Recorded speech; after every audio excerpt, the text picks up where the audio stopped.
Picture a world without smartphones, without instant messages, a world where a voice couldn't travel faster than a horse. It's hard to imagine, right? But that was our reality until one man, driven by a deep fascination with sound and a personal connection to deafness, changed everything.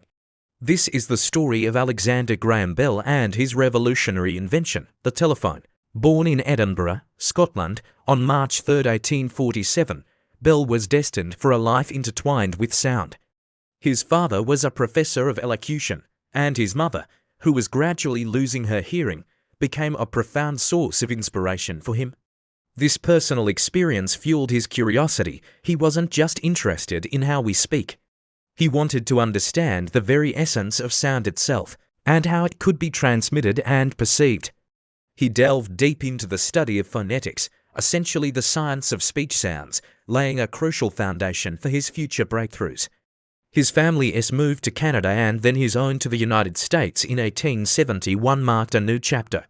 In Boston, he wasn't just another inventor tinkering in a workshop. He was a passionate educator. Bell opened a school for teachers of the deaf, gaining widespread recognition for his innovative methods.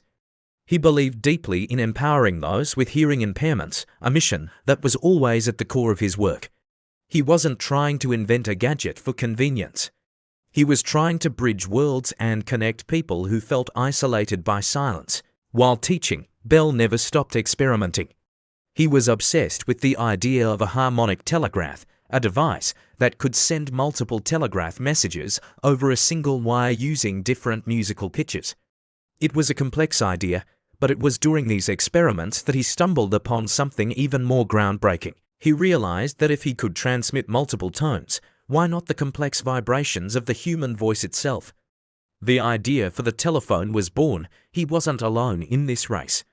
The mid-1870s was a hotbed of electrical innovation, and other brilliant minds, like Elisha Gray, were working on similar concepts. The pressure was immense. Bell secured financial backing from two wealthy parents of his students, Gardner Hubbard and Thomas Sanders, who saw the potential in his vision. He also found a crucial partner in Thomas A. Watson, a skilled electrical engineer who could turn Bell's theories into functioning hardware. Their workshop was a place of frantic energy, filled with wires, batteries, and countless failed attempts. They experimented with reeds, diaphragms, and electromagnets, trying to find the perfect combination to convert sound waves into an electrical signal and then back into sound again. There were moments of despair, but Bell's determination was unshakable. Then came the legendary day. March 10, 1876. Bell was in one room with the transmitter, and Watson was in another, listening at the receiver. In a moment of accidental discovery, Bell had spilled some battery acid and called out to his assistant.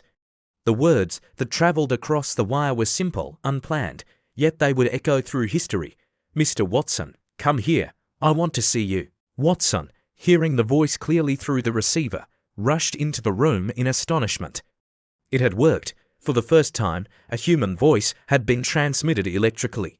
The telephone was no longer a dream. Just 3 days earlier, Bell's patent application for the telephone had been officially granted. It was a move of incredible strategic importance.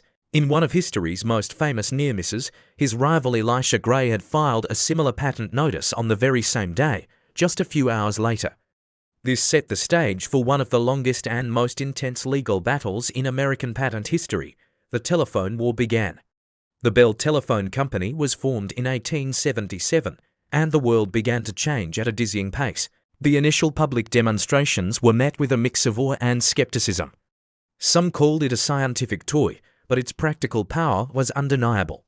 Businesses quickly saw its value for instant communication, and telephone lines began to stretch across cities, weaving a new web of connection. Bell found himself defending his patent in over 600 lawsuits, including those brought by Gray and another inventor, Antonio Meucci. He won every single case, but Alexander Graham Bell was more than just the father of the telephone. He was a relentless innovator whose curiosity knew no bounds. After securing his fame and fortune, he didn't stop. He turned his attention to an incredible range of fields. He worked on an early version of a metal detector to try and locate the bullet in President James Garfield after he was shot. He developed hydrofoil boats that skimmed across the water at record-breaking speeds. He even explored aviation, creating massive tetrahedral kites and supporting early flight experiments. His commitment to the deaf community also continued throughout his life. He was instrumental in founding the American Association to promote the teaching of speech to the deaf and poured much of his wealth into this cause.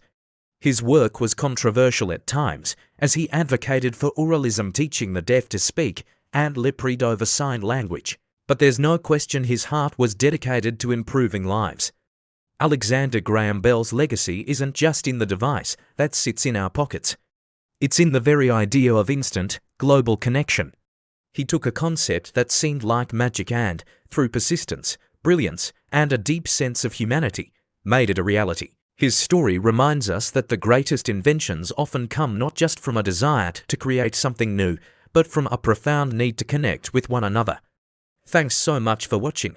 If you found this story as fascinating as I did, please hit that like button and subscribe for more dives into the lives of history's greatest innovators. See you in the next video.